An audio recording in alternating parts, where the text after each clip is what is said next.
आपको कथा में कहा था कि श्रावण के महीने में मेरे देव अधिदेव महादेव की दुगनी भक्ति, मतलब एक लोटा जल नहीं, कितना 2 लोटा जल शिव को समर्पित करते। जा रहे हैं सब 2 लोटा जल बाबा को समर्पित कर। मेरे भोले तेरा सहारा है, मेरी नैया का तू किनारा है। श्रावण शिव महापुराण की कथा में गंगा और पार्वती की मूल तत्वता, जैसे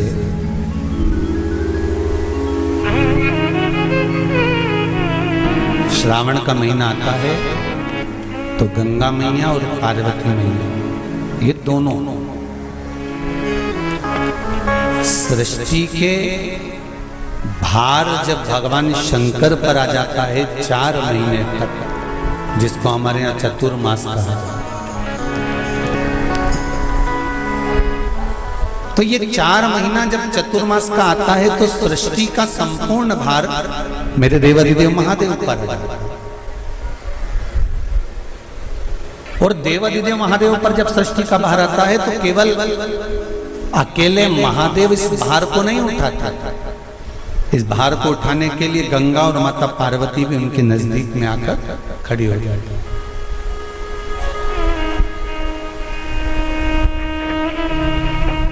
देखिए बड़ा सुंदर संवाद, ध्यान रखिएगा जरा श्रावण शिव महापुराण की कथा का।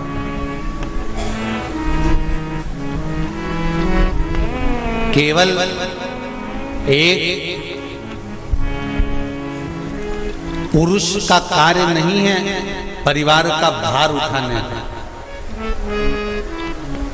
केवल एक पुरुष का भार कर्तव्य नहीं कि परिवार का भार केवल पुरुष उठाए। शिव महापुराण की कथा कहती है कि धर्म पत्नी जो होती है, जिसको धर्म की ध्वजा कहा जाता है, धर्म पत्नी जो होती है ये पति के साथ मिलकर आधा भार अपने माथे पर लेकर चलती है, उसको धर्म पत्नी कहते हैं, जो भार तत्व को ग्रहण कर कर चलती है। केवल पति नहीं, केवल पति नहीं, धर्म पत्नी भी भार ग्रहण कर कर चलती। शंभु शरणे पड़ी माधो घड़ी रे घड़ी, दुख काटो दया करी ने दर्शन आपो, दया करी ने दर्शन आपो। संपूर्ण भार पुरुष अपने ऊपर नहीं लेते, आधा भार धर्मपत्नी भी ग्रहण करती है। वो भार कैसे कम होता है, जरा ध्यान देना कथा पर। पति दुकान पर जाकर, नौकरी पर जाकर, व्यापार करने पर जो कमा कर लाता है उसका भार, जो कमा कर लाया उसके माध्यम से धन से घर का थोड़ा भार कम हो जाता है। ये तो हुई कमाई से। अब शिव महापुराण की कथा कहती है कि पत्नी आधे भार को कैसे कम कर देते हैं, तो कहा धर्म पत्नी आधे भार को ऐसे कम कर देती है कि वो घर में रहकर बच्चों का देख रेख कर कर, आए हुए अतिथि गण का सम्मान कर कर, भजन कर कर, कीर्तन कर कर, पुण्य कर कर, सत्कर्म कर कर, मंत्र जाप कर कर, नाम जाप कर कर, जो भगवत स्मरण में डूब कर जितना पुण्य अर्जित करती है धर्मपत्नी, उसमें से आधे से आधा पुण्य अपने पति के खाते में देती चली जाती है, उस भार को उठाने के लिए।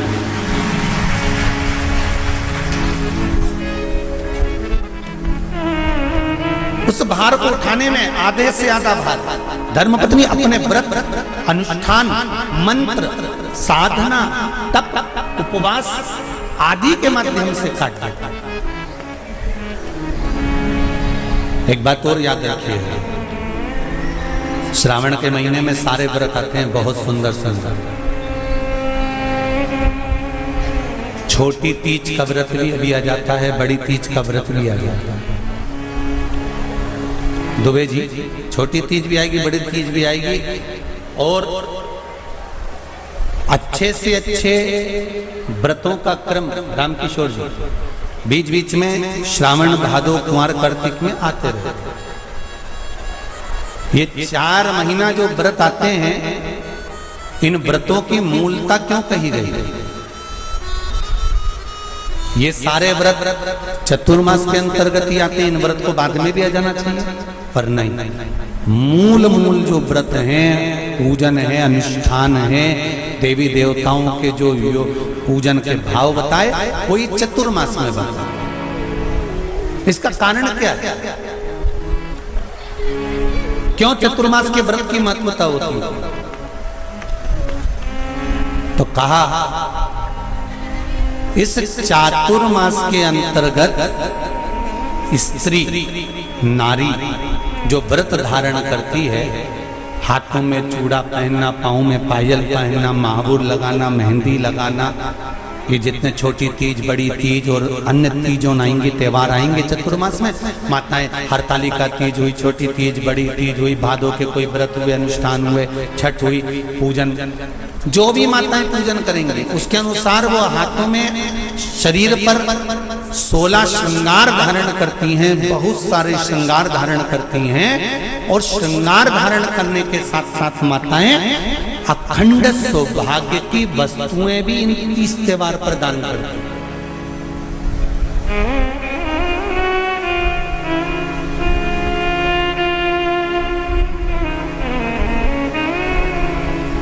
जो अखंड सौभाग्य की सूचक, जो अखंड सौभाग्य की वस्तुएं वो देने का प्रयास करते, दान। क्यों जीजियो, एक बात बताओ, जितने भी माताएं कथा सुन रही हैं और जितने फेसबुक, यूट्यूब पर सुन रहे हैं और जितने आस्था चैनल पर सुन रहे हैं, श्रावण के महीने की श्रावण शिव महापुराण की कथा सुन रहे हैं, एक बात दिल से बताना, जितनी सौभाग्यवती माताएं होती हैं, ये संक्रांति पर भी 13 चीजें दान करती हैं, 14 चीजें दान करती हैं। बीच में कोई 16 सोमवार का उद्यापन करेंगी तो भी सुहाग की सामग्री देंगी, उद्यापन करेंगी तो भी सुहाग की सामग्री देंगी, कोई कार्य करेंगी तो भी सौभाग्य की सामग्री देंगी। सौभाग्य की सामग्री का दान क्यों किया जाता है? सौभाग्य सूचक वस्तुओं का दान क्यों किया जाता है? सौभाग्य की वस्तुएं क्यों प्रदान करी जाती है, क्यों दी जाती है? उसका कारण क्या है?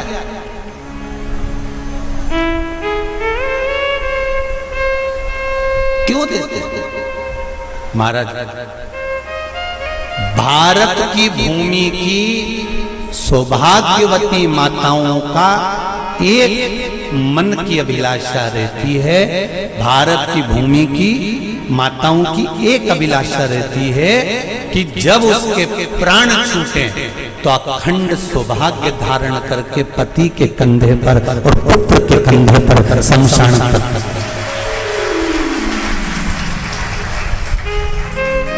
ये भारत की भूमि की माताओं की सोच, उनके मन का संकल्प, उनके मन का भाव। और विदेश की माताओं का क्या संकल्प होता है? महाराज, भारत का एक संत विदेश गया, और भारत के संत जब विदेश गए तो वहां पर एक मां, एक स्त्री पति की कब्र के पास में बैठकर पंखा कर रही थी। भारत के संत को बड़ा दुख हुआ, देखो हमारे यहाँ की माताएं तो पति के साथ सती हो जाती हैं, हमारे भारत की भूमि की माताएं तो पति के साथ सती हो जाती हैं, पर ये तो विदेश की माताएं तो भारत की माता से भी बढ़कर है कि पति मर गया, कब्र के अंदर है, तो भी पंखा कर रही हैं। ये तो इनसे भी बड़ी है, भारत की माता से भी बड़ी, ये विदेश की माता। तो भारत के संत से रहा नहीं गया और भारत के संत ने जाकर पूछ लिया विदेश की माता से, माँ जी एक बात बताओ, हमारे यहाँ पति के साथ पत्नी सती हो जाती है, वो प्रथम गिनती में आती है, पर तुम तो उससे भी बड़ी हो कि पति मर गया उसके बाद भी उसकी कब्र को पंखा कर रही हो। इतने में विदेश की माता ने कहा, मैं पति को पंखा नहीं कर रही, हमारे यहाँ नियम है जब तक पति की कब्र नहीं सूख जाए हम दूसरी शादी नहीं कर सकते, इसलिए पंखे से सुखा रहा।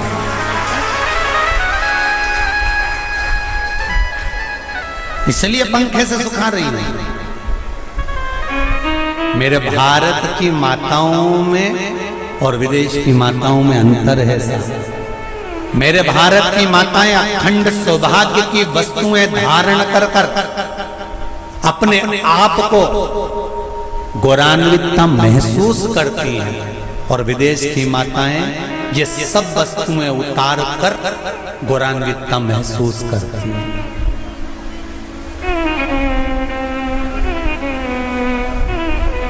क्यों देते हैं चूड़ी का दान, क्यों देते हैं बिंदी का दान, क्यों देते हैं अखंड सौभाग्य का दान? किस महाराज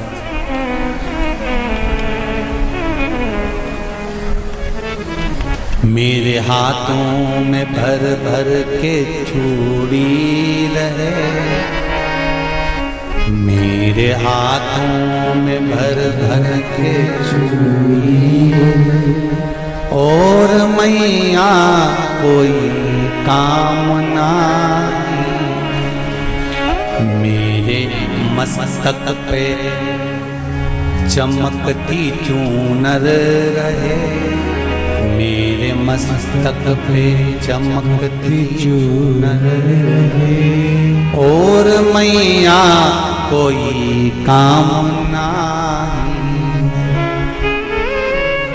मेरी मांगों में भर भर के सिंदूर रहे, मेरी मांगों में भर भर के सिंदूर रहे और मैया कोई कामना नहीं, मेरे पाँव में बिछुड़ी का जोड़ा रहे, एक बिछुड़ी नहीं, कितनी? 2, 3, 4, 5, एक एक पाँव में जोड़े से बिछुड़ी होना चाहिए, केवल एक नहीं, सिंगल नहीं। वो तो आजकल का फैशन हो गया महाराज, जो केवल एक बिछुड़ी धारण कर लो उसी में फैशन दिखे।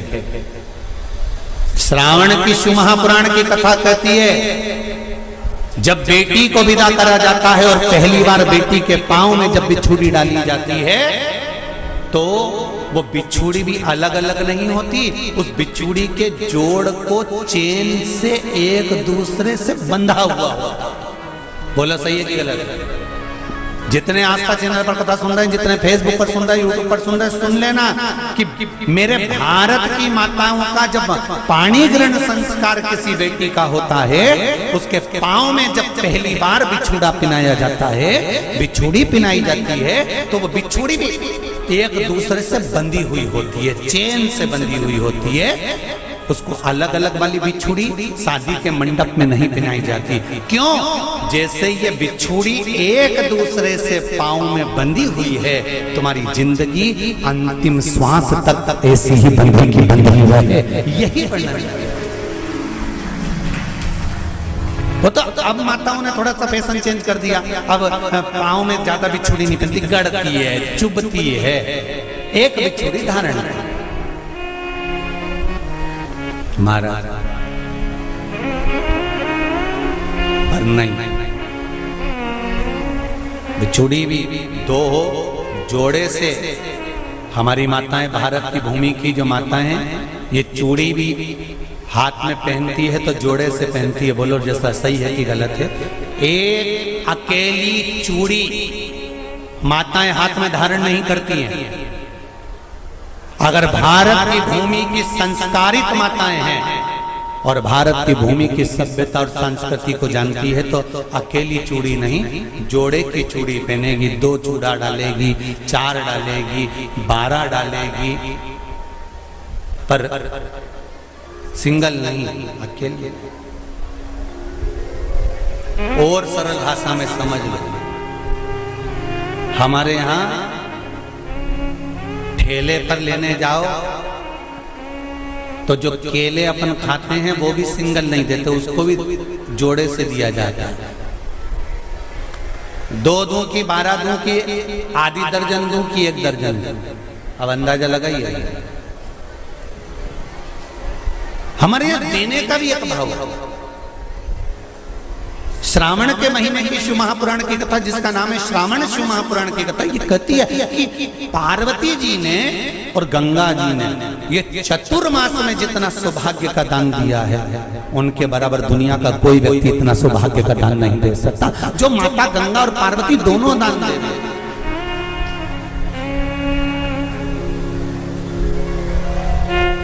प्रतिदिन दे रहे हैं। और अब तो फैशन आ गया, तुम लोगों जो सौभाग्य का दान देते हो प्लास्टिक की डलिया में देते हो, पर एक एक पुराण को उठा कर देख लेना, एक एक उद्यापन को उठा कर देख लेना, जितनी तुम कथा तुम्हारे घर में छोटी छोटी कथाओं की पोथियां पड़ी हो उनको उठा कर देख लेना, उसमें नहीं लिखा कि प्लास्टिक की डलिया में सौभाग्य की वस्तु का दान दिया जाता है। उसमें लिखा है बांस की पिटारी में, बांस की डलिया में सौभाग्य की वस्तुओं का दान दिया जाए। क्यों? क्योंकि बांस वंश की वृद्धि करता है, बांस सौभाग्य की वृद्धि करता है, और बांस अखंड सौभाग्य, जैसे बांस का पौधा बढ़ते चले जाता है, बढ़ते चले जाता है, उसी तरह बांस की डलिया में जब दान दिया जाता है, बांस की टोकनी में जब दान दिया जाता है, तो ये भाव रखा जाता है कि तुम्हारा सौभाग्य ऐसे ही बढ़ता रहे। पर अब थोड़ा सा फैशन चेंज हो गया तो प्लास्टिक की डलिया, पर प्लास्टिक की नहीं। महाराज